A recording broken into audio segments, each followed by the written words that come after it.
Hello everyone, my name is Hubert and welcome to Teach Me channel. Today we'll be going through GCSE Biology, Enzymes and Digestion.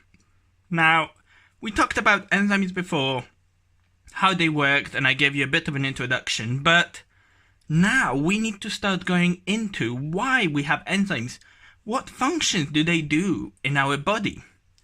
And one of the things they do is they help us digest. They help us digest various large molecules. And I will explain you what these molecules are, what enzymes are involved, how they work, what products they give, and along the way I will help you try to give you these tricks to help you remember these things when exams come, when teacher asks, when whatever. So, without further ado, let's get started. First of all, I laid this whole thing out with the molecules to break down part, the enzymes part, and the product part to sort of keep an order and help you visualize things. Now, why are we breaking down these molecules? Why do we even need enzymes? Well, small molecules such as amino acids can directly be absorbed by our small intestine. However, large molecules such as starch, carbohydrates like starch, cannot be directly absorbed by our intestine because they are way too big. And in order to deal with that and to still be able to digest that molecule and get all those nutrients, all that energy from that particular molecule, we need enzymes to break it down into smaller bits, which then can be directly absorbed by our intestine. So, first molecule we'll be covering is, the group of molecules, carbohydrates. And in particular, we'll be looking at starch. So starch is a long chain of maltose sugars. Essentially, these are maltose sugars connected together to each other, and these form this long chain. And so, obviously, they cannot be absorbed because they are too big. And we need to break that chain up and get those maltose, get those single molecules of maltose separately and absorb it into our intestine. How do we do this? Well, we use enzymes called carbohydrases. That's an umbrella term covering a group of enzymes that are involved in breaking down carbohydrates, molecules containing carbon and hydrogen. However, because we are placing such an emphasis on starch, as far as we're concerned here, amylase is the most important enzyme that we're going to be discussing in this group. Now, as you notice, ases, or ase, if we have a word ending with ase, or ases in plural, that means we're talking about enzymes 99% of times. So, that's an easy way to remember that we're talking about enzymes. If somebody's going on about some amylases or proteases, then you know that it ends with an ase, and we know that this is an enzyme. Also, so what does amylase do? Well, amylase attaches itself onto those bonds connecting the carbohydrate, chain, connecting the starch chain. And then amylase, essentially what it does, it causes this reaction that leads to breaking that chain. So we break up this chain into individual maltose molecules, these individual maltose sugars, and then those can be directly absorbed by our human small intestine. Now, as you notice, it's called maltose. And you might have heard of other sugars such as glucose, sucrose, or fructose. Here we have ending of ose, O-S-E. If something ends with O-S-E, then it is most likely a sugar.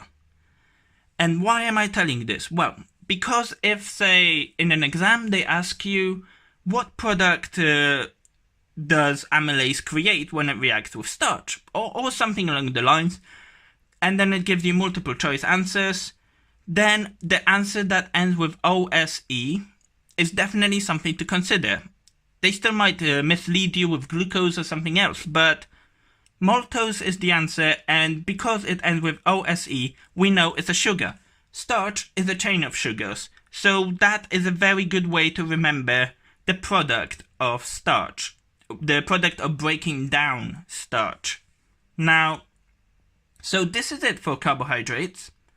Now let's move on to the next molecule that we need to break down, protein. Well, say if you eat chicken or beans, those foods would contain lots of protein that you need to break down. Proteins are essentially chains of amino acids. They are individual amino acids chained together, bonded together in a long chain that create this specific sequence, creating a specific protein. Yes, protein has a further structure levels and things like that, but that's a story for another day. But at its core, protein is essentially a chain of amino acids, a specific sequence of amino acids connected in one long chain. How do we break down proteins? We break down proteins using proteases, group of enzymes called proteases. One of those is pepsin. Actually, is one of the few exceptions where it doesn't end with ASE, but proteases are a group of enzymes that are dealing essentially with breaking down proteins, and pepsin is one example. Pepsin is the enzyme that's in our stomach, and it helps break down the food in our stomach before it even gets to small intestine. So what happens is very similar to carbohydrates, that protease or that pepsin will attach to the bonds in the protein chain and then break them, cause a reaction that leads ultimately to breaking those bonds connecting different amino acids together, and then we end up with amino acids. We end up with individual amino acids all separated up now. And like I mentioned before, individual amino acids are small enough to be absorbed by our small intestine. So the enzyme has done its job. Now we can absorb it. And then we can put those amino acids into proteins that we want and whatnot. But the point is, we break down this big molecule into small molecule amino acids that can be absorbed by our human intestine. Now, so this is it for proteins. And again, the final thing I should probably mention is that, as you can see, the name here of the product is amino acids is different to maltose. So that obviously if something ends with OSE, we know that this is to do with carbohydrates, whereas if something is amino acids, then that's proteins. So that's where we can use this remembering trick. Now, the final group that we're going to discuss today are fats or lipids. They're often called fats, but professional name for it is lipids. Now lipids are slightly different to the other two examples we discussed, because lipids are made of a glycerol, I probably should write it down, glycerol backbone and fatty acid chains. So we have fatty acid chains, and which are attached to a glycerol backbone. Now, fatty acid chains can be really long. Here I made them short for the purpose of illustration, but they can be really, really long. That's essentially their purpose, to store that energy in those bonds. They store our energy contained within those bonds to be released when we need it. Now, so we have this rather specific large molecule that's different to those basically chains. And how do we deal with it? How do we break it down? We break it down with lipase. Again, notice ASE, lipase. And what do we get at the end? Now, this is another difference. Always we got, a single product or a single group of products that we can use a single name for. Here, we have two names for two separate products. We get glycerol by itself from that glycerol backbone, and we get fatty acid chains by themselves from that glycerol backbone that was separated out. So as you can see, we essentially started breaking up these bonds here detaching glycerol from fatty acids, creating these two unique products. So that's how breakdown of lipids happens.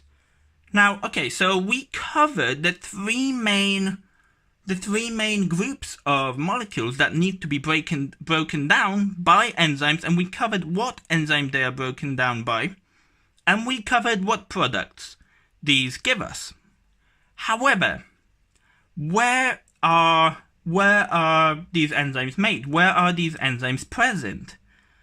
At which points do we actually have these enzymes breaking these things down in a digestive system? Well, let's move on to that.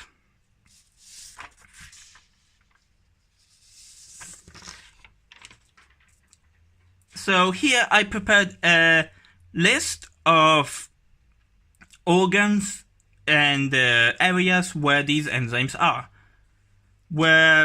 Sorry, just gotta add here. Okay, so here we have a list of where these enzymes can be found. Why did I create this list in such a way? Well, in a lot of textbooks, you will get a list for each separate enzyme group. You'll get a list for amylases, where they can be found. You will get a list for proteases, where they can be found. And you get a list for lipases, where they can be found. However, essentially that makes you remember all these different lists. Whereas here, I condensed it for you. I condensed it for you in such a form that I believe is the easiest to remember. So essentially we have four organs involved here. And first of all, in carbohydrates, as in amylases, in proteases and in lipases, those, carbohydrates, proteases and lipases can be found in pancreas and small intestine. All of these enzyme groups can be found and are made in pancreas and small intestine.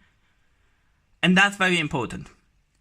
However, proteases, on top of these two, proteases can be made in the stomach as well, i.e. pepsin.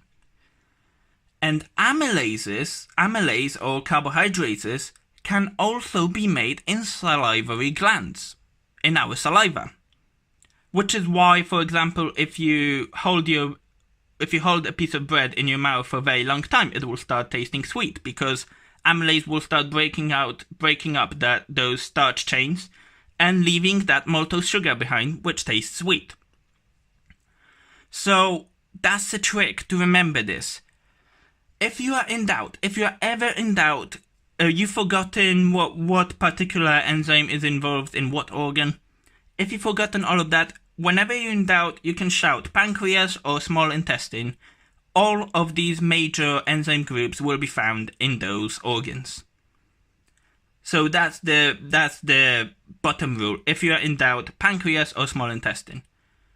And then here you have two extras. If say a question asks for 3 organs, then you might have to actually memorize those. But now that you have this sort of condensed in this way, hopefully this will make this easier for you. Okay, so this is it for today, guys. Thank you very much for watching the video. I really appreciate when you guys watch my videos. If you wanna see more videos like this, I try to release daily math, science and biomedical science videos. Hit that subscribe button below. Make sure you are staying up to date. And if you liked this video, if you think it helped you, which I hope it did, hit that thumbs up button, help me out here. Thank you again for listening, and see you next time.